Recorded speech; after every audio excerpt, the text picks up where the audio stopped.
So, ladies and gentlemen, let me switch to English for the next couple of minutes.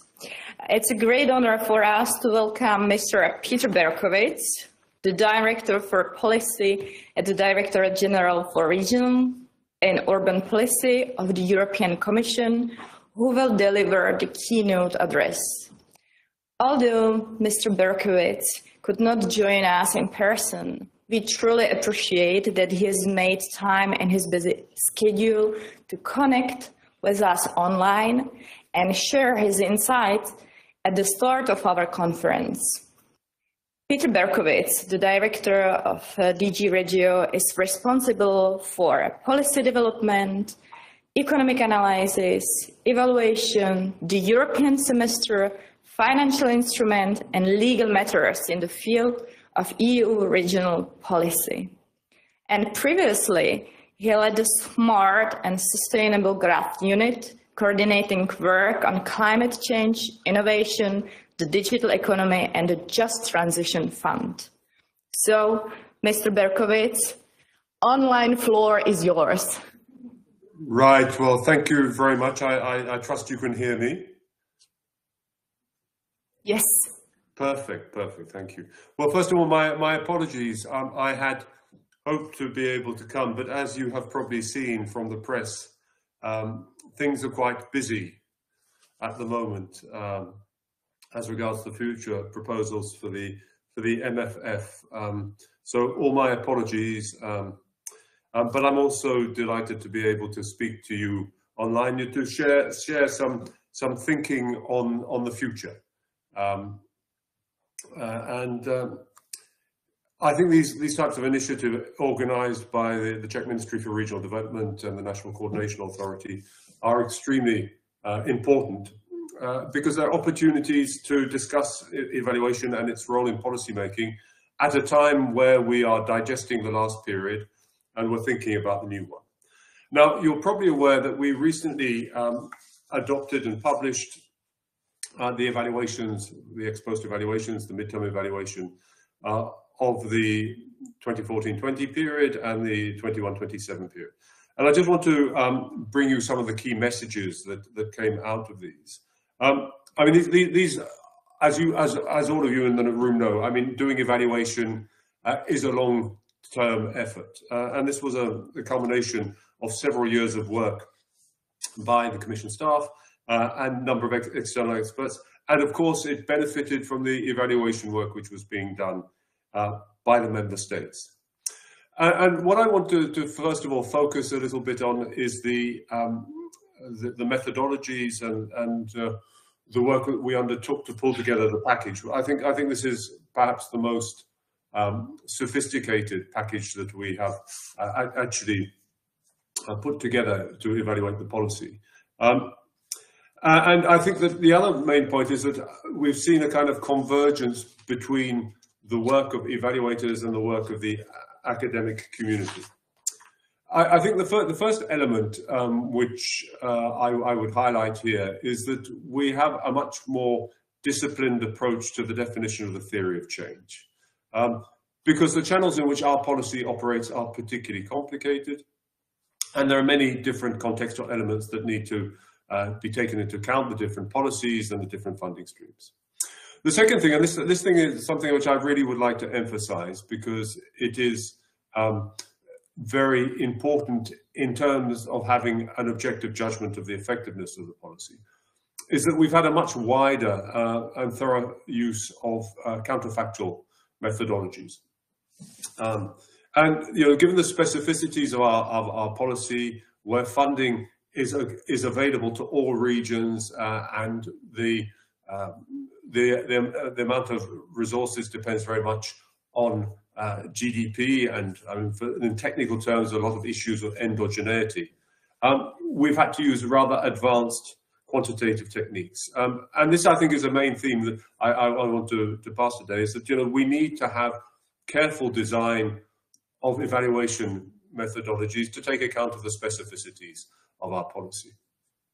We commissioned a number of studies, and we did what we have done in the past, which is regression, discontinuity designs, but we've also tried more innovative approaches, synthetic control, and also a machine learning approach. So we have a lot of tools, and we think that by triangulating a lot of different results, we get a better picture of what has actually occurred and allows us to make better judgments. And of course, it's not only the theory-based and the counterfactual which are important, but we've used other more traditional tools, qualitative ones like interviews and surveys of stakeholders and case studies, as well as other quantitative techniques. And we have used, in particular, modeling work, our spatial computable general equilibrium model, Romolo, which allows us to look at more complicated issues such as spillovers between regions. Now, that's the methods. What are really the kind of the outcomes that we see of this? Well, I think all of these methods converge in the finding that cohesion policy support has had a positive, significant and sustained effect on EU GDP, on employment and labour productivity.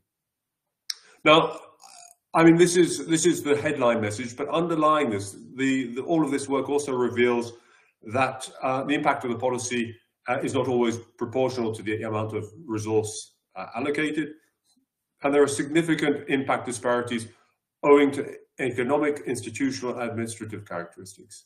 And this is very important because it indicates that there is scope for improvement, and therefore evaluation can help us identify precisely those areas where perhaps we can do it better in the future. And I think what is important as well is that these results align pretty well with what has been established in the academic literature.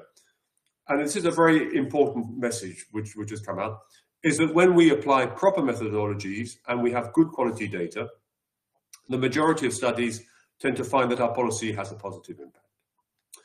Now, I think one of the key issues here is microdata. And now I perhaps move into the discussion a bit more of the future.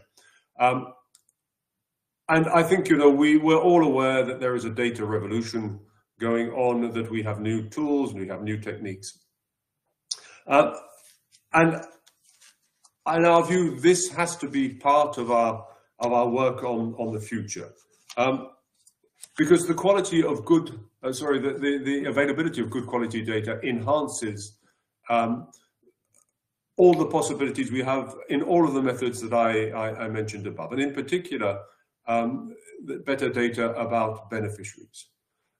This is why in DG REGIO, we have worked very hard to accompany the data that we get from our open data platform, which is transmitted by the member states, with analysis from our Cohesio database.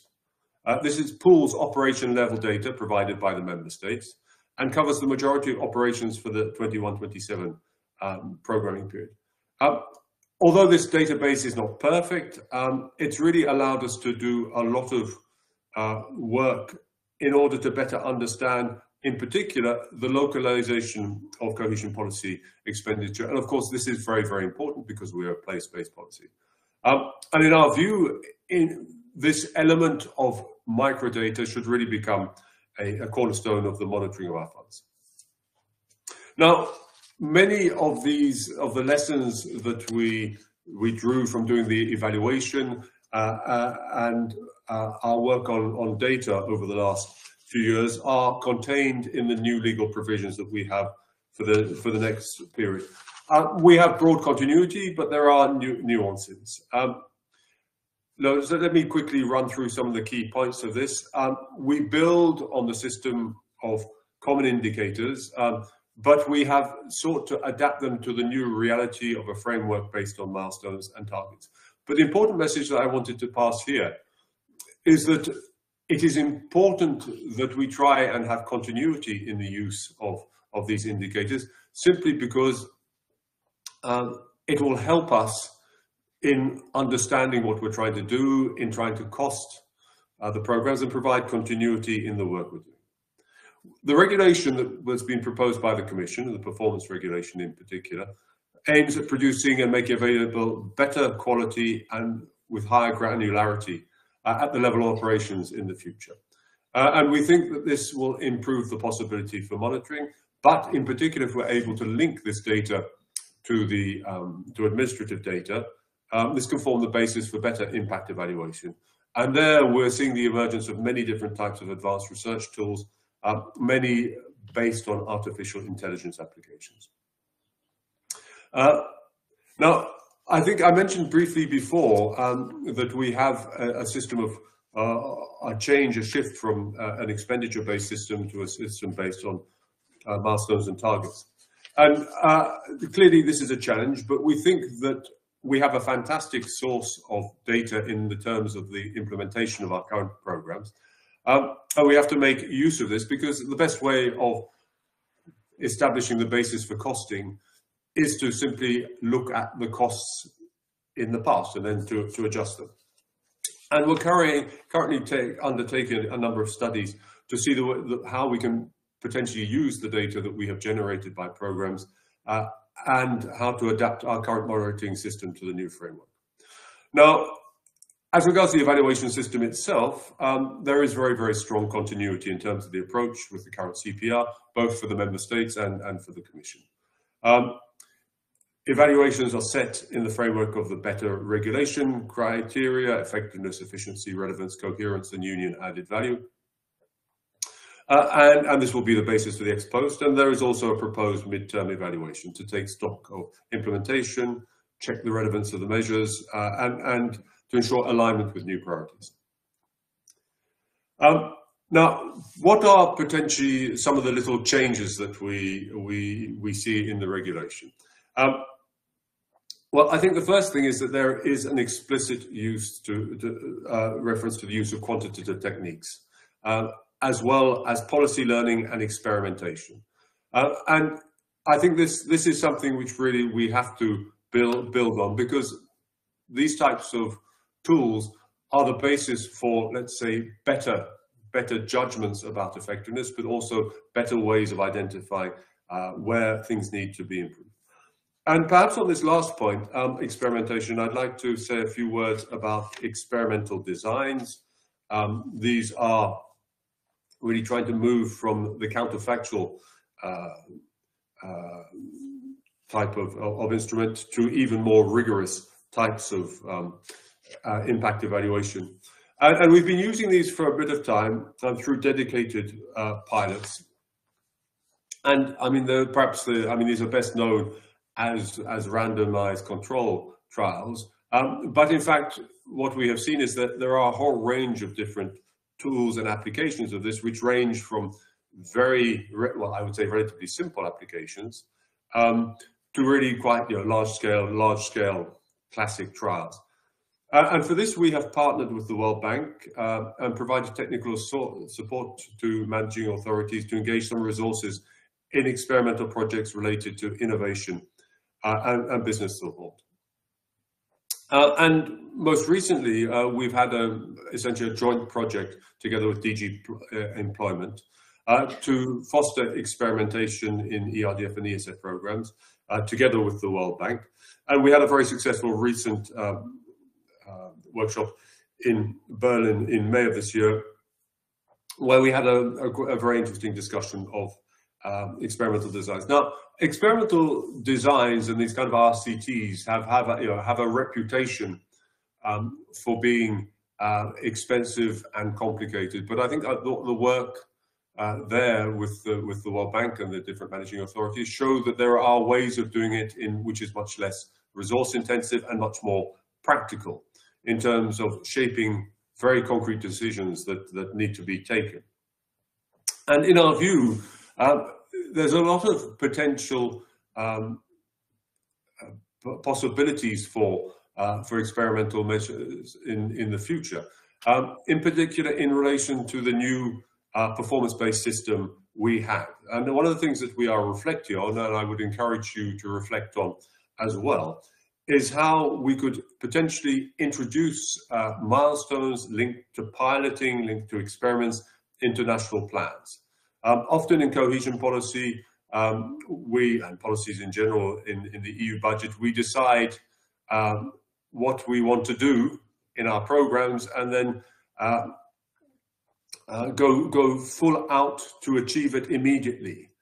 In some cases, it may make sense to perhaps pilot different approaches and then scale up, particularly since, you know, we're talking about periods of 8 to 10 years. And one of the interesting things about this is that it would allow policies and projects to be tested before they are implemented on a large scale. This could increase their effectiveness and ensure cost efficiency. Now, in the new system, you know, the payments for reaching the milestones could provide incentives for member states to engage in experimentation, something which is considered normally to be quite burdensome. And there are there have been, I would say, a few attempts to do this within the national recovery and resilience plans of some member states. But we think that a more structured approach in the future could be helpful. So just to say, this is one concrete way of how evaluation and policy learning could be better integrated in programming in the future framework. And you know, I think we all share the view that we have to find more ways to feed evaluation results into the design of policy in our programs. There are other approaches. I'm not suggesting that these are the only ways of doing it. But I do hope that the conference today can be a valuable opportunity to have a discussion about how we can best make use of evaluation findings to have better policies. And here I'd just like to highlight and thank the Ministry and the National Coordination Authority here, who I think have really been trying to push this forward and have all been from the perspective in Brussels, very much at the forefront of the use of advanced techniques for evaluation, which with many positive outcomes. So just to conclude, I hope that some of the elements I mentioned above, methodologies, data, how to make evaluation more relevant in the context of programming and policy making, will resonate first of all in the panel and more generally in the conference. And this event can also help us cement our common understanding of the role of evaluation in the future of the policy. So I'd like to finish just by thanking the organizers for this opportunity to speak to you today, and I hope you have an excellent conference. Thank you.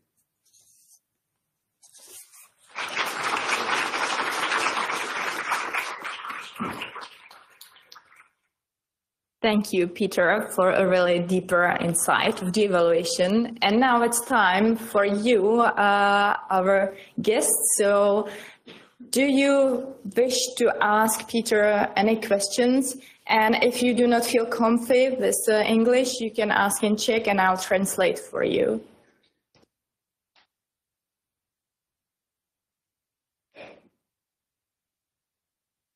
Okay,